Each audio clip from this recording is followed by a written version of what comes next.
Welcome to virtual GED class. Today we're going to be starting a new unit on the topic of data analysis. And oh my goodness, I am going to be talking about this for a while. I was just planning out the week by week today, and this is going to take us through the end of May to talk about data analysis. So great news though, data analysis is the branch of mathematics that's on the science, the social studies, and the math tests. So we're prepping for 3 tests all at once here. Today we are going to dip our toes into data analysis. So today we're going to be looking at the measure of central tendency. Okay. So clearly I made this for another class here, so it looks a little different than the notes we've used in the past, but that's okay. So we are talking mean, median, mode, and range today. Yay, says James. Actually, we'll just hit mean, median, and mode, okay? These are otherwise known as the measures of central tendency. Okay, and again, this is under the overarching branch of data analysis. Since this is the first time we've talked about data analysis at all, let's define our terms. Okay, so I feel like even if you've never heard of the phrase data analysis, you stand a pretty good shot of knowing what it means, because these are 2 common English words we're putting together here. So let's talk data first. Anybody know what data is? What is data? Logistics. James says logistics. I like that. I don't think everybody knows that word though. So in maybe more common English, what am I talking about when I say data? Information. Information, absolutely. Data is just information. And James, it's not that you were wrong. It's just that I was looking for an even simpler word. Okay, and so then analysis. What does it mean to perform an analysis, or to analyze, as we call it? Sort out. Sort out.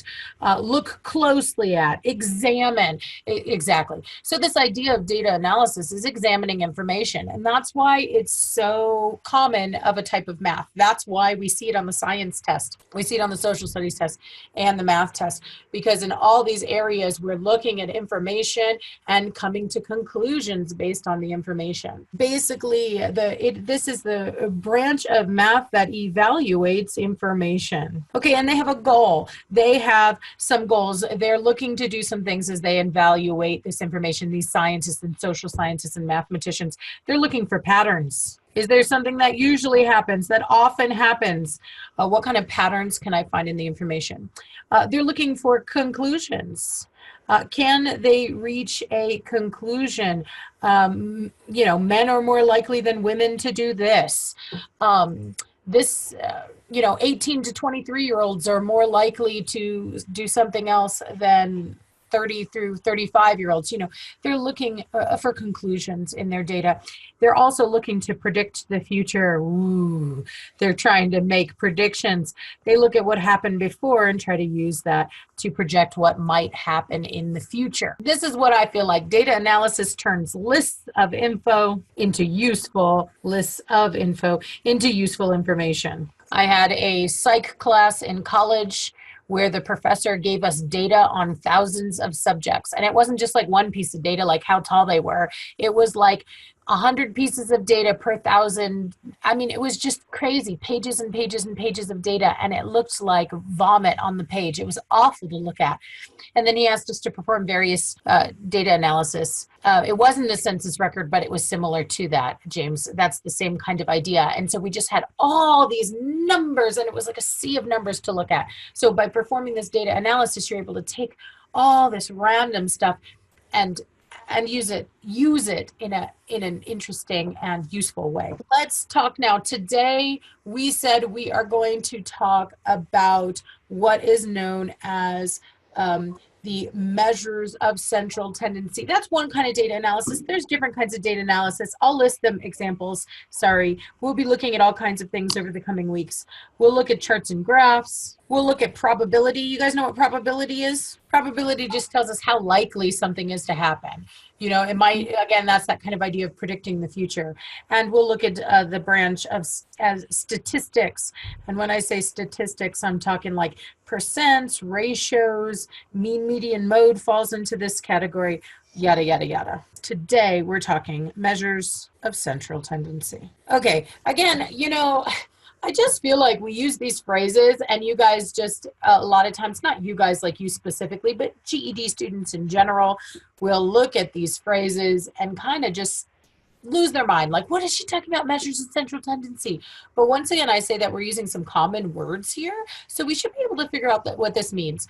Like, you know, we know what it means to measure. When you measure something, you give a number to it. Like if I measure my weight, I'm going to tell you how much I weigh. Now, I won't tell you how much I weigh because I'm not that kind of girl.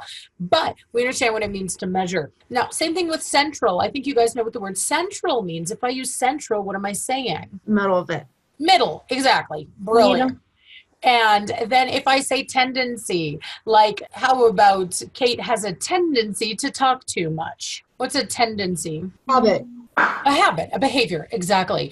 So when I talk about the measures of central tendency, I'm talking about the way my data behaves towards the middle. It's habits, it's patterns towards the middle of a list. So it's really 3 ways to look at the middle of a list of data. And there's 3 measures of central tendency that you need to know for the GED.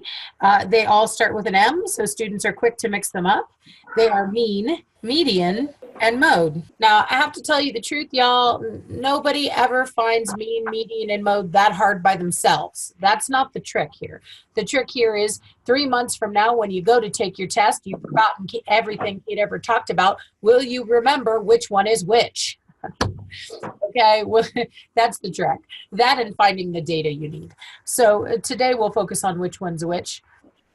But we'll look at each one of them. There are 3 different ways to look at the middle, so they're all related, but they're not quite the same viewpoint if you think of it that way. Okay, so let's start with that first measure of central tendency we wrote down. The first one we said we would talk about is known as the mean. Guys, I have too many students who I say, what is the mean? And they shout to me, add and divide, add and divide. You're not telling me what the mean is if you shout at me a mathematical process. I'm talking about by definition, because the problem is, if you just memorize a little mathematical process instead of really understanding it, I can trick you almost every time on the GED. And I see that with students. I just saw a student fall to it today that didn't write this in her notes, didn't pay attention when I said this, and said, add and divide, and made some nonsense on her paper. Okay, so what is the mean? What is the mean if you talk about the mean of a list of numbers, okay? This is the important part. The mean is the number that would occur if the data was evenly distributed. I kind of think of this like what we would have if the whole world was fair. You know, right now, I have some money in my bank account. Serenity has some money in her bank account. Maricela has some in hers. James has some in his. Okay, you know, the mean is what it would be if we all had the same amount of money. The money was all evenly distributed. Okay, it has another name. It's also known as the arithmetic average. Arithmetic average. On the GED, they would just probably say average. As it turns out, there's another kind of average. That's why they differentiate arithmetic, but we don't cover it on the GED. So if they say average, you can feel sure they're talking about the mean. So we'll all get the same amount, okay? So I want you guys to think about that. Imagine that I was president of the universe. Oh, wouldn't that be lovely? And I decided that we were all going to share our money equally. Right now, right here, I determined we're all going to share our money equally. How could we do that? How could we do that? Divided in this the same people that we have. Like for example, example, you want to divide it out among the people? Yeah, but before we can divide it out between the people, we got to get it together, don't we? Yes. We got to put all our money together. First, we have to pool our resources. Does that make sense? Yes. Now, guys, that's why people start screaming add at me. But adding is not the only way to put numbers together, is it? We know more than one way to put numbers together, don't we? There's adding, but there's also multiplying. And we'll see mean problems that have both of those. So please do not write on your paper add and divide. We're going to pool the resources. The first thing we'll do is find the total.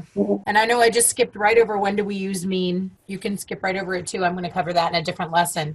I had tried to cover too much the first time I taught this with these notes. Okay, so the first thing we'll do is find a total. And I will remind you that yes, that often has adding in it, but it could also have multiplying in it.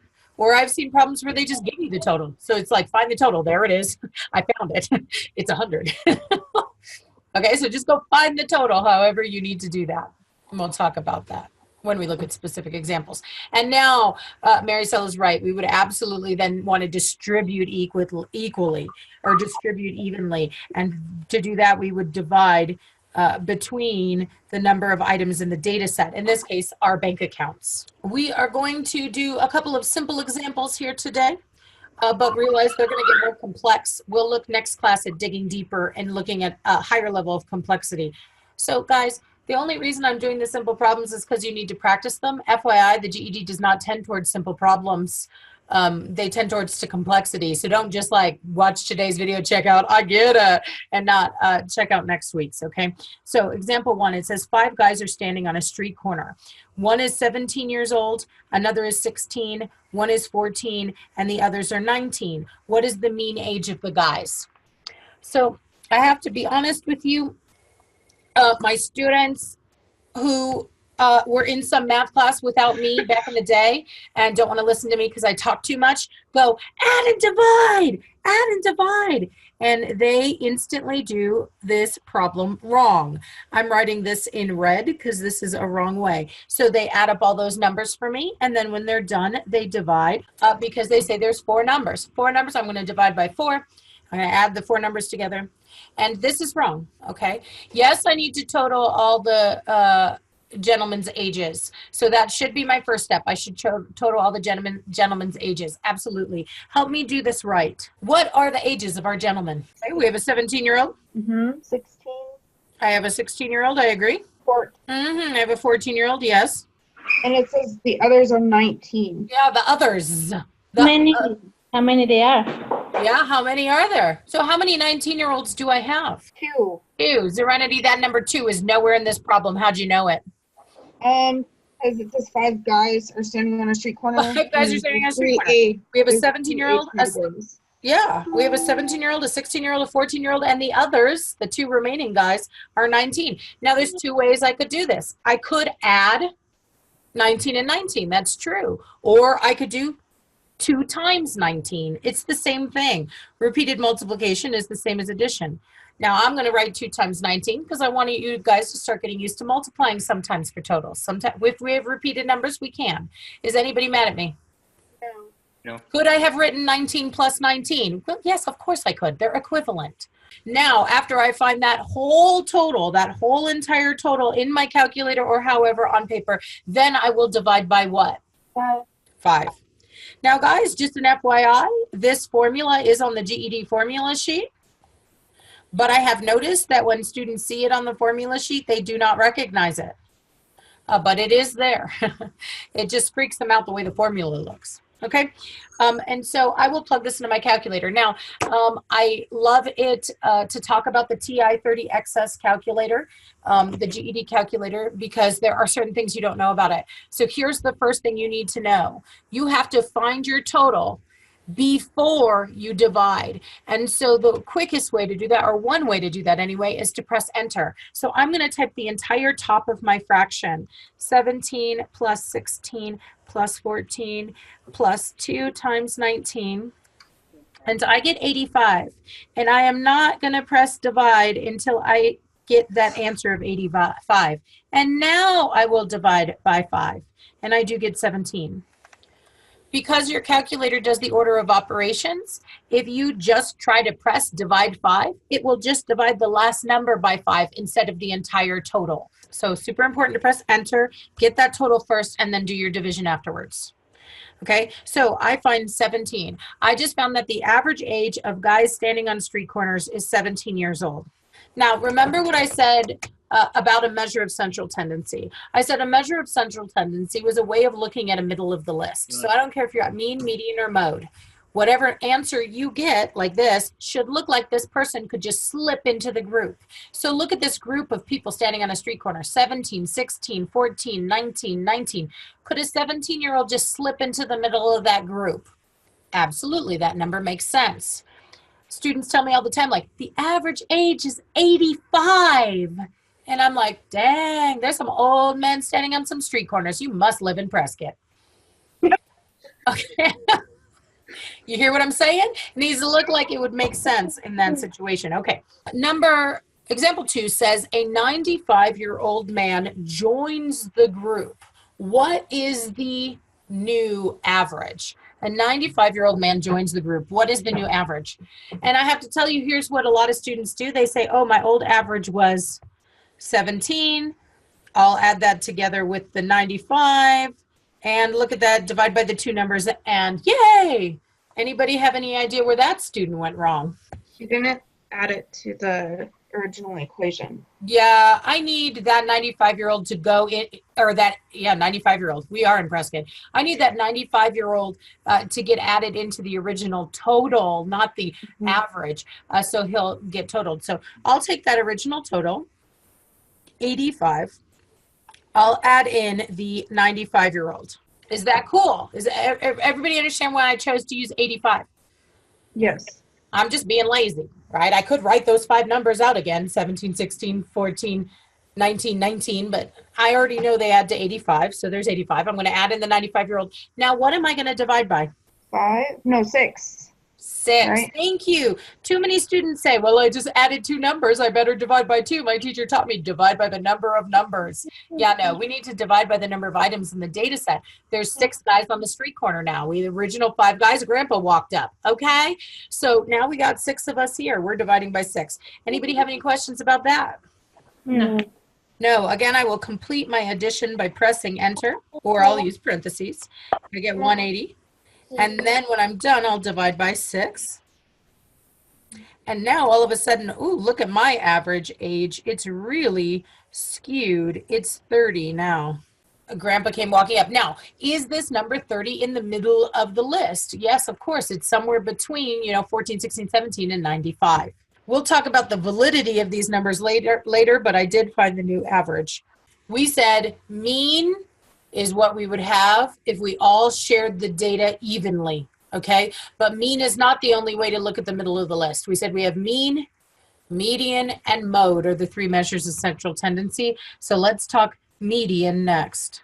Okay, median kills me because it's the simplest. Well, it's very simple, but students still get it wrong a lot. Students who have taught this 2, 3, or 4 times, who start my class a lot and take notes and then, forget to pay attention to the details. And it makes me really sad. Okay, so the first thing I'd like to say is you shouldn't mix up what a median is, because y'all have all seen a median in real life. I'm not talking about a mathematical median now. I'm talking about when you go driving.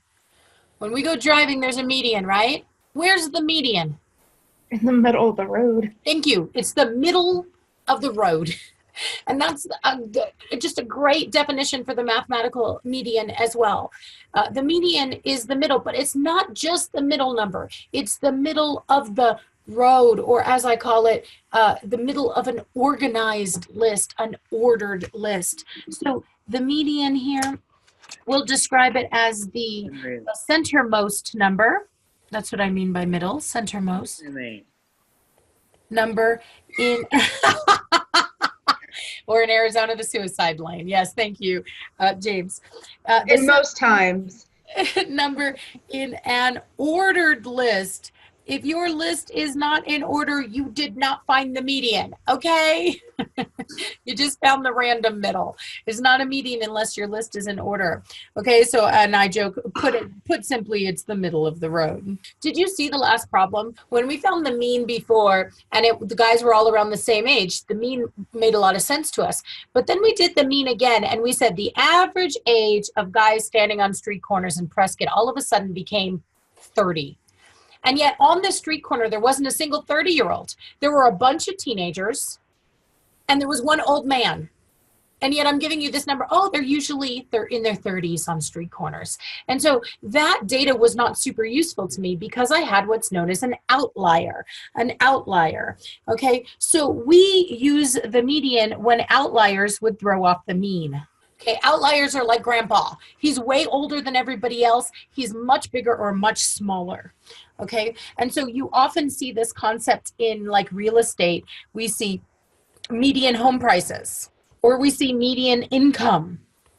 They often don't use average. Why? Because there's a few rich people who would throw off the numbers. You know, most of the people in Prescott Valley do not make, you know, a lot of money. Most of the people in Prescott Valley are middle class or low middle class. You know, they're making, I don't know, 30,000, 40,000, maybe 50,000 a year if they're lucky. But if we have a few rich people who bought a house in Prescott Valley, they could throw off our numbers so we all looked richer if we were using average. And that's when we'll start using the median. We use the median if the mean would be skewed by outliers. So how do we find the median? First, we order the list. Now, students always raise their hand. Now, Kate, they say, Kate, how do I order a list of numbers? Well, I'm like, since they're numbers, could we use numerical order? Sounds useful. Okay, we'll put the numbers in numerical order.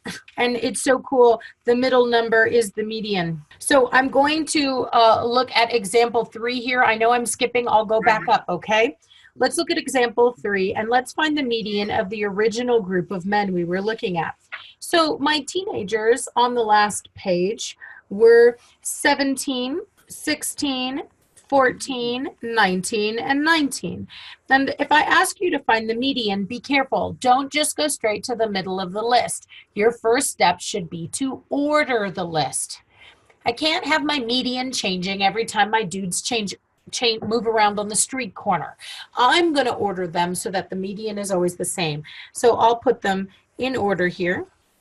And a lot of students stress, should I do it from least to greatest or greatest to least? And I say, it doesn't matter, okay? The middle will be the same, so whatever. And I'll take one off the front, one off the back, one off the front, one off the back, and it's easy to see here that the median of this particular group is 17. Now, it's just a coincidence. I know the mean of this group was also 17. It didn't have to be. That is sometimes happens, but it didn't have to be the same. But there is literally a problem with my method. There is something wrong with my method. It won't always work. I just told you put the numbers in numerical order and then the middle one's the median. Anybody see the problem with my method? Did you forget to add the 90 from the previous? Oh, well, I was doing the original group of men because of the problem. And now I'm not saying my work is wrong right here. I'm just saying that this method that I'm teaching you to put the numbers in numerical order and go straight to the middle won't always work. It worked in the problem I just did, but it won't always work. And maybe that's what you're touching on, Serenity. If I did add in the other gentleman, that 6th gentleman, my method would appear to fail me. Let's take a look at what I mean. So imagine that I had the 14-year-old, again, the 16, the 17, the 2 19-year-olds, but I did have that 95-year-old man walk up. Now, there's my list in order. If I were to cross off one from the front, one from the back, one from the front, one from the back, here's the problem. 2 numbers in the middle. So, like, what are you supposed to do when there's 2 in the middle? So this is the thing. The median is the exact center of the list. Some students will just pick the first one. Some students will pick the second one. They're both wrong. I want the exact center of the list. Now, I say in this particular list, it's obvious because we know what number is exactly between 17 and 19. What number is exactly between 17 and 19? 18. 18. I better come up with 18. Let's see if we can find math that matches that. So guys, what am I doing here? If I find the exact center of the 2 numbers, this is like finding a mini mean, okay? It's like I'm just finding the mean of those 2 numbers. I'm evenly distributing them, okay? So if there's 2 in the middle, what you're gonna do is find the number that is directly between them, perfectly between them, by doing what I call a mini mean problem. Now, careful, you're not doing the mean of all the numbers or else you'd be finding average, you'd be finding mean. Just the mini mean of those 2. You're going to add together the 2 center numbers and then you'll divide by 2 to find the perfect center of those 2 numbers. Does that make sense? Yeah. So let's see if it does come to 18 like we thought it should. Let's add together 17 and 19, and then when we're done adding, we'll divide by 2. So 17 plus 19 is 36, and 36 divided by 2 is 18.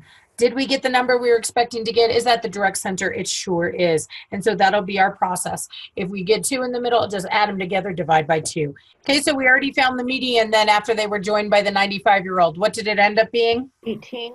18, absolutely. We did that work above. Okay, so now we've covered mean, the number we would have if we distributed the data evenly. We've covered median, the exact center of an ordered list. And now we need the mode. Again, the biggest struggle that students have is mixing up the three M's. The words sound the same. They all start with an M. It's kind of confusing. Okay, so mode. What does mode mean? Well, if you speak Spanish or any Latin-based language, you have an advantage because this is a Latin-based word that means to be popular or common or trendy. There's even a French fashion magazine called Mode. And the word that we use model to model means, it comes from that same root. So trendy or fashionable.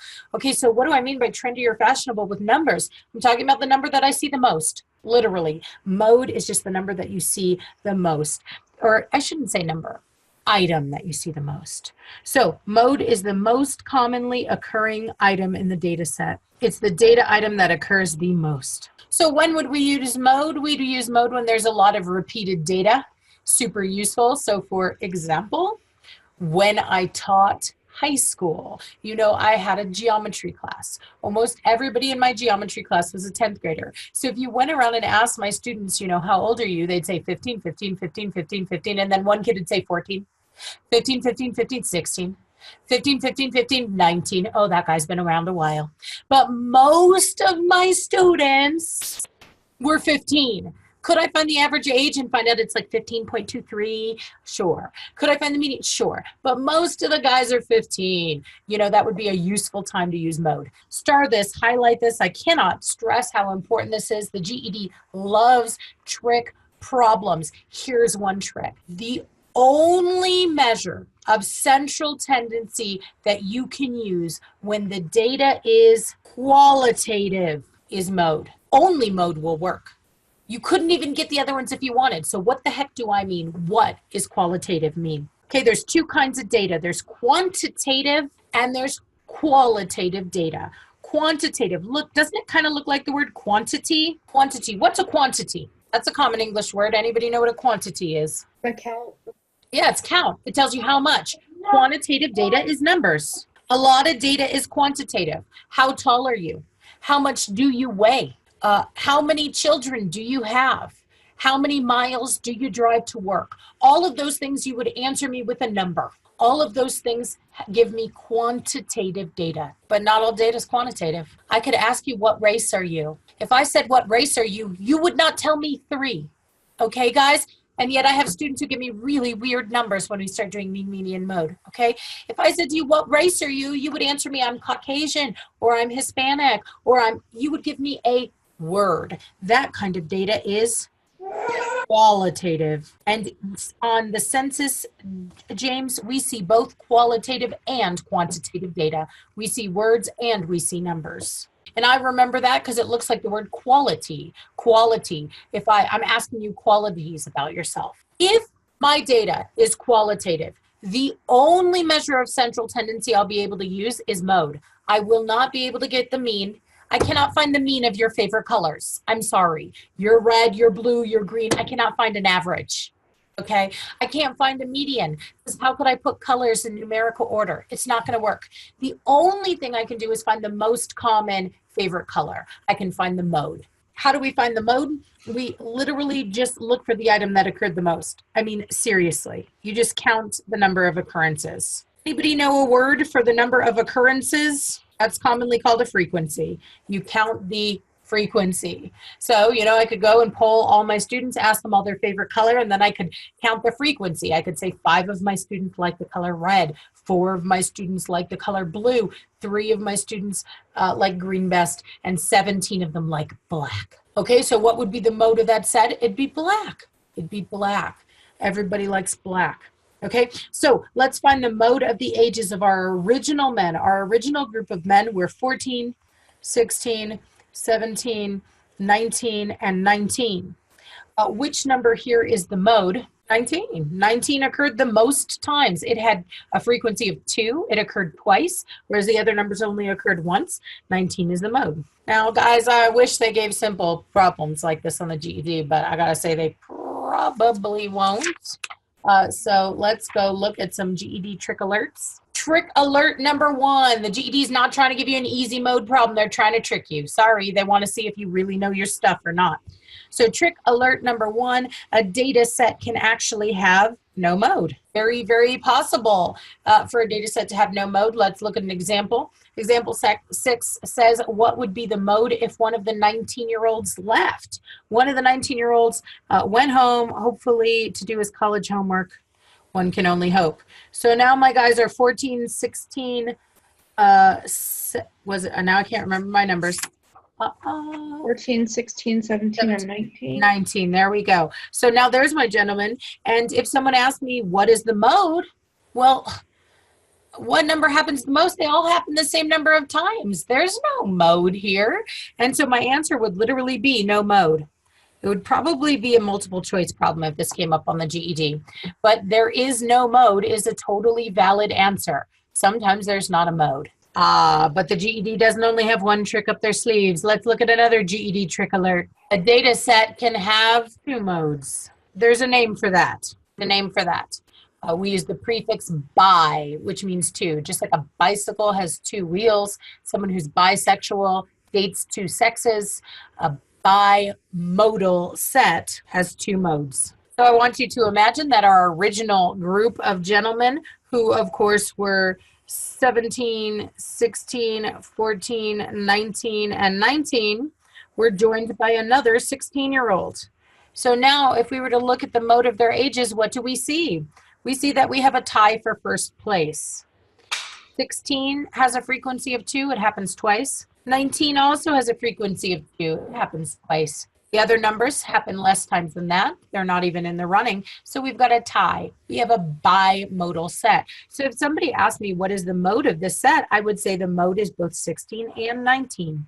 2 separate answers. I'll separate them with commas. This is my answer. 16 and 19.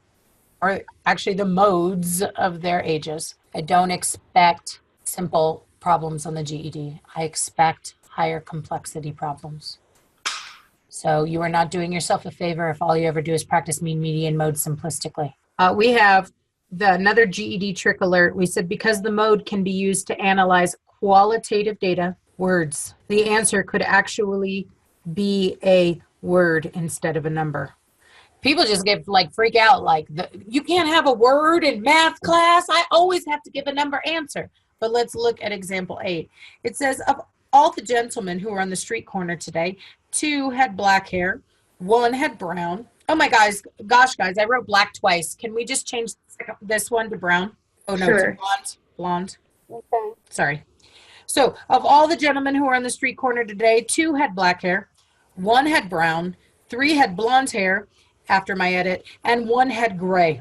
And I want to know what is the mode of the men's hair colors. Now, a lot of people come up to me and say, Kate, the mode of the men's hair colors, I am so good at math. Mode is the most. And so the mode of the men's hair colors is 3. I'm like, that doesn't make sense. Hair color?